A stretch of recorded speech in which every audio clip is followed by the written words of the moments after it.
On passe à un autre sujet. Cette fois-ci, on va parler médecine.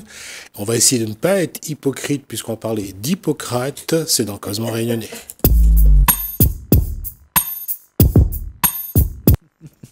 Bonsoir Gossoum. En tout cas, elle est hilar. Oui. Bonsoir Gismi. Alors, vos invités. Alors, bonsoir Vanessa Palma, médecin. Bonsoir Gilles Fontaine, médecin aussi. Donc, aujourd'hui, ils sont sur le plateau pour parler donc du sermon d'Hippocrate, comme tu l'as introduit. Et parce que... c'est pas un carré poulet Non, c'est pas carré poulet grillé chouchou aujourd'hui. Et donc, ils vont nous expliquer pourquoi avoir fait ce sermon pour la première fois en créole. Alors, je m'adresse déjà. Commencer. Alors, vous êtes médecin ou interne Médecin. Depuis combien de temps? Justement, c'est parce que m'a fait ma thèse en créole que moi, les médecins maintenant. D'accord. Ça fait combien de temps que vous êtes médecin? 2 mois. D'accord. Et vous? Bravo. Moi, je suis médecin généraliste depuis 2014. Vous êtes une vieille, quoi. Exactement. Tu sais parler au falon, tu sais. Juste pour, à chaque fois, on passe ça dans l'école des fans, mais qu'est-ce qui vous a motivé à devenir médecin, madame? La volonté d'essayer d'améliorer un petit peu la vie des autres. Ça, c'est une réponse qu'on trouve dans le dictionnaire. Vous? Non, c'est vrai que c'était c'était quelque chose que m'y voyais bien moins faire étant plus jeune. Voilà, m'y trouvait que c'était quelque chose qui m'y cherchait quelque chose déjà d'une barre scientifique au début. Et puis finalement m'a rendu compte que m'aimait bien le contact. Et en fait, c'est plus en faisant que m'a rendu compte que m'aimait bien le contact avec les gens, de discuter. Vous êtes deux jeunes qui sont médecins aujourd'hui, qui ont donc fait médecine. Quand vous regardez la situation à La Réunion, l'évolution à partir des années 60, je pense que vous devez savoir ce qui s'est passé dans les années 60 un petit peu. Comment vous avez vu l'évolution de la qualité du soin à La Réunion? D'un point de vue technique, ça a beaucoup évolué. D'un point de vue technique, on a tout ce dont on a besoin à La Réunion. On est même mieux sur le plan technique que certains endroits en métropole. D'un point de vue relation médecin-patient, on peut mieux faire. C'est-à-dire, relation médecin-patient, pourtant vous êtes des créoles, vous parlez le créole, les gens s'expriment, vous comprenez plus ou moins, enfin, à part, on a aussi, c'est vrai qu'on accueille aussi une population qui vient de nos îles voisines, mais cette qualité, où ça pêche? Dans la communication, Alors, je reprends un petit peu la petite question au début, c'est pourquoi j'ai voulu faire médecine. Parce que je n'étais pas tout à fait en accord avec ce que je voyais fait. Oui, d'accord. Et je trouvais qu'il y avait peut-être autre chose à faire et que être médecin créole, ça apportait une couleur autre et ça nous permettait d'avoir une prise en charge des gens différentes, plus en résonance. Et je pense que quand les médecins et qu'on cause créole et qu'on vient du même endroit, qu'on l'a vécu comme les gens là, on en a un petit quelque chose en plus. Ben oui. Pour certains patients que la besoin de ça, d'autres patients n'ont pas besoin. Bien sûr. Il y a des patients que pour entrer en résonance avec vous et dire des choses, vous avez besoin d'être en face de quelqu'un qui comprend un autres, qui parle comme autres, qui vivent dans le même milieu. Ouais. Un petit peu comme un enfant qui arrive en école primaire, en école maternelle. Si le prof a une connotation réunionnaise ou un langage créolophone, c'est plus facile? Je suis persuadée. D'accord. Monsieur En Fontaine. fait, moi, l'a vu surtout aussi la différence entre le moment où moi j'étais interne, voilà, quand on est arrivé à La Réunion, on commencé mon internat. Est-ce que vous pouvez préciser qu'est-ce que c'est que c'était faire son internat oui, interne, bien sûr. médecin En fin interne? de compte, voilà, typiquement le parcours actuel, c'est on fait 6 ans d'externat où ça vient prendre les bases en fait de la médecine, qui se conclut jusqu'à mon époque par un examen classe nationale qui détermine un petit peu haute spécialité, où ça va, etc. Oui. Et une fois on a choisi haute spécialité haute ville, où ça apprendre cette spécialité-là, dans l'endroit où ça a été sélectionné, et donc il peut être de la cardiologie à Paris, ou sinon ça, comme moi, la médecine générale ici à La Réunion. Et donc pendant 3 ans, au format à l'hôpital, à la médecine générale. Bon, il peut être un petit peu antinomique d'ailleurs ça, mais En tout cas, voilà. C'est un petit peu changé, hein. On se forme Oui, aussi en cabinet de ville maintenant. Maintenant, C'est la génération, c'est normal. Voilà. Non, mais si, mais maintenant, là, effectivement, voilà, fait partie des gens que n'a eu 2 ans, enfin 1 an en médecine de ville, donc du coup, m'y trouve m'a appris beaucoup plus de choses en médecine de ville. Alors, je reviens sur interne. Alors, ce mot interne, parce donc, que internat pour nous, excusez-moi, c'est la pension. Ça n'a rien à voir avec interné, hein. C'est interné. Donc c'est ça. Donc quand on est interne, on est vraiment un médecin en devenir. Les médecins en formation, on en a la base du savoir médical, mais maintenant on doit apprendre à appliquer dans les circonstances. Parce qu'effectivement, la médecine dans les livres, c'est autre chose que la médecine sur le terrain, quoi. Oui, et donc là, on apprend vraiment plus que ce que vous l'avez appris dans les livres, et on est vraiment là à vivre finalement à commencer à vivre votre voilà. Interne, c'est médecin stagiaire. Il est déjà médecin à partir de 6e année, mais il n'est pas encore docteur. Pour devenir docteur, il faut passer la thèse. Parce que Gilles l'a fait dernièrement. Et donc ce serment, on revient sur ce serment en créole. Alors pourquoi avoir choisi le créole? Pourquoi avoir fait la... Alors en fait, la petite histoire, c'est que moi la rencontre Gilles lors d'un congrès, et que depuis longtemps, moi, elle avait un sujet parce que c'est moi la directrice de thèse de Gilles. Depuis longtemps, moi, elle avait dans la tête de faire une thèse, de diriger une thèse sur le créole en consultation. Oui. Parce que moi, elle avait le sentiment qu'on avait quelque chose à explorer et qu'il pouvait améliorer la formation des étudiants en se basant, en s'appuyant sur le créole, la créolité, la culture créole, pour que l'étudiant soit créolophone ou métropolitain, qu'importe, que Banana a des bases pour mieux rentrer en relation avec le patient. Et c'est vrai que on avait dans la tête cette volonté aussi de marquer le coup et d'aller plus loin et d'avoir ce serment en créole, parce que souvent, quand on a besoin de dire quelque chose d'important, il dit en français. Oui. Quand on a besoin de dire quelque chose que Nana une importance, il faut dire en français. Et on n'est pas d'accord. Juste une parenthèse là-dessus. Quand vous dites je t'aime, vous dites en créole ou vous dites en français? Il dépend de la personne en face. Exactement. Il dépend du contexte. Il dépend du contexte aussi. Oui. C'est pareil pour le serment, alors. Ça dépend du contexte? Oui. D'accord. Ouais. Il est vrai que, voilà, là, quand on l'a prête serment en créole, pour moi, ça avait beaucoup plus de sens, ce que moi, j'étais en train de dire. M'y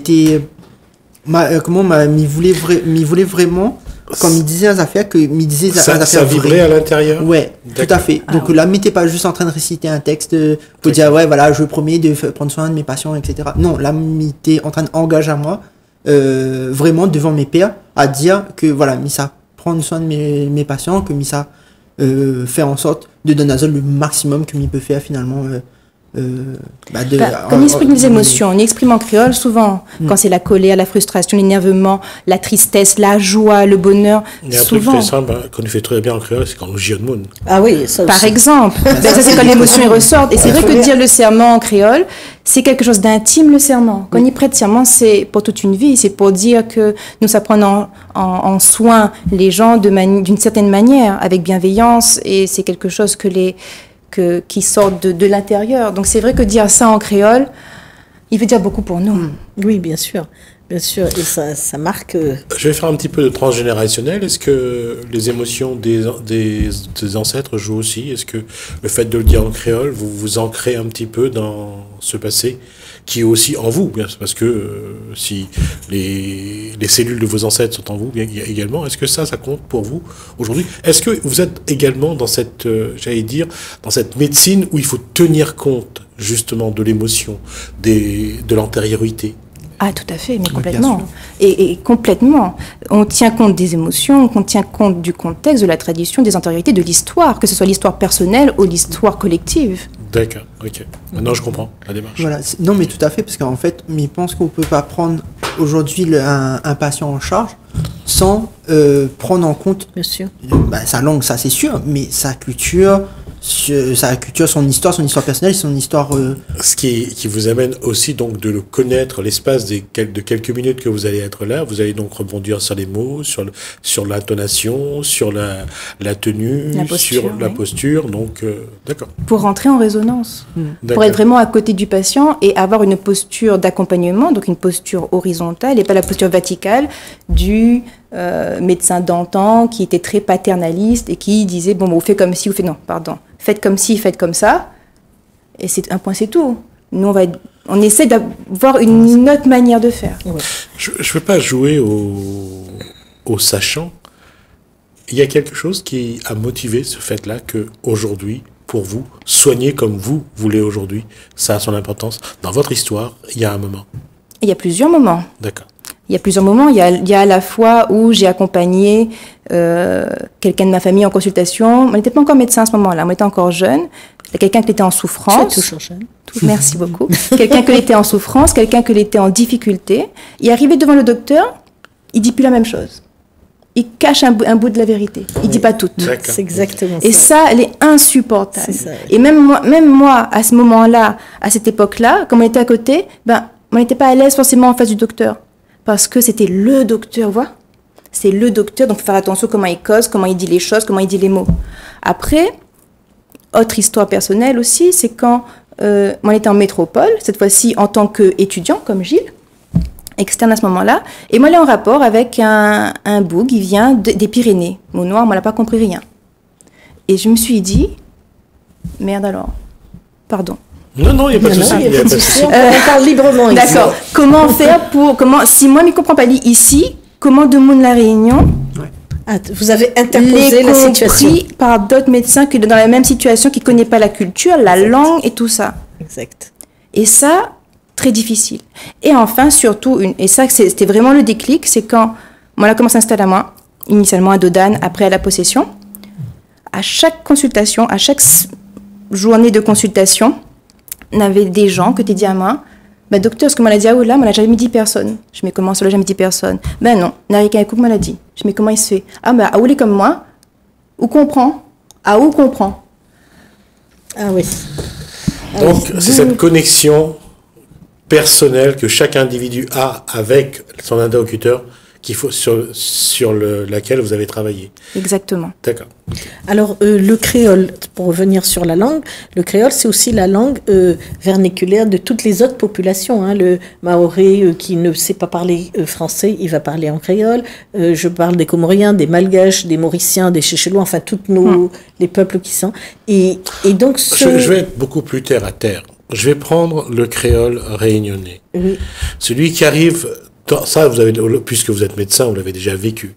Quand il rentre dans votre cabinet, quand il referme la porte, c'est j'allais dire, il y a un film là-dessus, c'est un face-à-face particulier. Ouais, je vois le film. Et là, j'allais dire, à quel moment vous vous dites, je suis créole, et c'est le moment pour moi d'être créole jusqu'au bout de mes ongles, parce que la personne en face est venue chercher quelqu'un qui est comme lui. La personne en face y arrive déjà avec une attitude particulière, et puis, il cause en français, mais il cause en français. Oui. Ouais. Après, de temps en temps, il y a un petit truc en créole, et il voit un petit peu la réaction, parce qu'on a de mots, ils ne supportent pas trop ça non plus. Ouais. Après, Nanda, il pose à moi la question, mais docteur, ou cause créole? Et la médialité, regardez-moi bien. Monsieur, mais cause créole, et là, c'est fini. La barrière tombe. Voilà, bien sûr. Exact. Donc là, la barrière tombe. Et alors, ce créole qui est toujours en consultation, c'est aussi la langue des autres. D'autres gens qui vont venir, parce qu'ils ne maîtrisent pas le français, vont venir vous exprimer des choses en créole. Et à ce moment-là, est-ce qu'il y a plus une facilité de s'exprimer avec eux en créole ou en français, ou il n'y a pas ou c'est pareil? Alors, ce que je vais te répondre là, j'aurais pas répondu à la même chose il y a quelques années. Maintenant, on me dit, oui, bien sûr, on n'a pas de problème. Mais par contre, comme on est revenu à La Réunion en 2010, parce qu'on a fait toutes mes études à Toulouse, elle n'était pas si facile que ça. C'est ça, mon créole était un petit peu ma cote. C'était pas facile. Okay. Mais il y a aussi j'allais dire, le revers de la médaille. Parce qu'à partir du moment où ils se sont connectés, ils ont réussi à établir une connexion avec vous, ils sont pas forcément toujours dans la vérité parce qu'ils disent pas les mêmes choses. Ils viennent plus vous voir, plus parce que ça me fait penser aux médecins des années 60 qu'on allait voir. Juste quand on le voyait, la personne se sentait mieux. D'accord? Je suis pas d'accord. Ils sont plus dans la vérité. Ah non, pour la vérité, je dis pas. Mais je dis le fait d'avoir besoin de vous voir. C'est ça que je mets en avant. Pas de vérité. Ils viennent parce qu'ils ont envie de vous voir, d'échanger avec vous. Vous devenez leur placebo ou leur médicament. Et tant mieux. Ah, je n'ai pas dit Et le contraire. tant mieux, si ça suffit, très bien. Je n'ai pas dit le contraire. Mais c'est une réalité aussi. Parce Et c'est ce qu'on recherche. Ah, d'accord. C'est ce qu'on recherche parce qu'on a besoin d'avoir cette relation intime et poussée avec le patient pour le comprendre au mieux et l'accompagner au mieux. Il y a jamais de consultation qui ne servent à rien ou pour un rien. Il y a toujours quelque chose. Puis il y a ce que je disais à Gilles tout le long de sa thèse aussi, c'est que c'est souvent à nous qui vont dire telle violence, telle chose s'est passée. Et qu'ils n'ont jamais dit aux autres. Et c'est au moment des consultations qui ne servent à rien, où ils viennent juste comme ça. Mais là, vous sortez un petit peu du cadre médical. Pourquoi? Parce que quand on parle des souffrances du passé, vous allez rentrer un petit peu en psychogénéalogie. On est dans une prise en charge holistique du patient. Donc biopsychosocial, si vous préférez. Donc une prise en charge globale. On n'est pas des techniciens, on est des médecins généralistes. Ça fait partie du métier. D'accord. Et alors, je vais revenir à Gilles. Gilles... votre thèse, donc on parle de votre thèse. Alors, c'était quoi? Ça concernait, c'était sur quoi? C'est quoi le thème de la thèse? Oui, donc c'était vraiment comment on parlait un petit peu des représentations et des ressentis lorsque les consultations de médecine générale se passent en créole. Ouais. Voilà. Donc, parce qu'effectivement, déjà, il n'y a peut-être pas beaucoup de médecins créolophones et on voulait voir un petit peu quelles étaient vraiment les sensations, quels étaient les mécanismes qui étaient derrière. Voilà, est-ce qu'il y avait vraiment finalement une différence entre un médecin qui était uniquement francophone et un médecin créolophone? Oui, c'est ce qu'elle expliquait, tout à fait. Vanessa. Et vous avez enquêté, vous avez fait comment ça se passe? Alors ça se passe comment? Donc faire une thèse, ça se passe comment? Voilà, en gros. Donc moi, ma thèse, c'est une thèse dite qualitative, c'est-à-dire que voilà, je suis allé sur le terrain, j'ai rencontré des patients de cabinet de médecine générale, et on a discuté, j'avais des questions à leur poser, on a un petit peu échangé sur quelles étaient leurs sensations, leurs ressentis. Comment ça était vive la consultation quand elle était menée soit en français, soit en créole. Voilà, tout à fait. Et puis par derrière, après, on a fait une synthèse un petit peu de tout ce que Zodla a dit à nous pour pouvoir en dégager une essence, finalement une théorie, quoi. Voilà. Et alors, aux théories, avance, de conclusion, je sais pas, ta thèse. Voilà, notre conclusion, en fin de compte, c'était de dire que d'une part, il permet d'améliorer la connexion justement entre le médecin et le patient lorsque la langue est partagée. Et puis, alors, lorsqu'il dit que la langue est partagée, on parle la même langue. Oui. C'est la maillage des langues, ça c'est autre chose. N'est-ce pas? Et donc, pour les générations qui arrivent, d'autres générations de médecins, on souhaite qu'il y en a d'autres qui arrivent. Si vous devez leur dire... on va plus que dire, on va faire. Oui. D'accord. C'est-à-dire que moi, j'ai une petite casquette au département de médecine générale où je réalise aussi des cours, notamment en éducation thérapeutique, et où je dois aussi travailler sur de la communication. Donc, je vais beaucoup insister. Ils le savent. Oui, on a attendu le beaucoup. Et ils savent que je vais beaucoup insister pour que on travaille plus et que les étudiants, qu'ils soient créolophones ou francophones, soient sensibilisés à la particularité des consultations face à un patient créole, qui est d'une culture différente, qui est d'une tradition différente, qui a une histoire particulière. Et juste une sensibilisation, afin qu'ils puissent mener au mieux cette prise en charge, cet accompagnement des patients.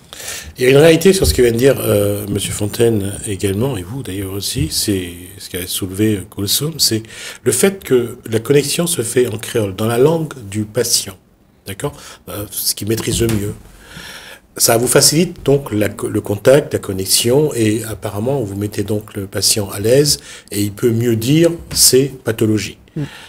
Mais est-ce que dans cette utilisation, est-ce qu'il n'y a pas un côté, j'allais dire, un peu limitatif? Est-ce que vous n'allez pas vous retrouver à un moment donné à avoir des connexions propres à des créolophones parce que ça leur permet, et ça peut vous, à un moment donné, vous allez vous retrouver formaté? J'ai pas compris. Alors peut-être pas formaté, mais est-ce que à un moment donné vous allez pas sentir que voilà, là ça y est, on est arrivé au bout de ce qu'on doit faire. Peut-être que vous avez du mal aussi, par exemple, vous avez quelqu'un qui rentre mais qui est plutôt francophone que créophone, et à ce moment-là vous n'êtes pas connecté à ce qu'il est, et peut-être ça peut vous poser, peut vous compliquer la tâche. Oh, je pense que nous sommes bilingues. Oui, c'est ça.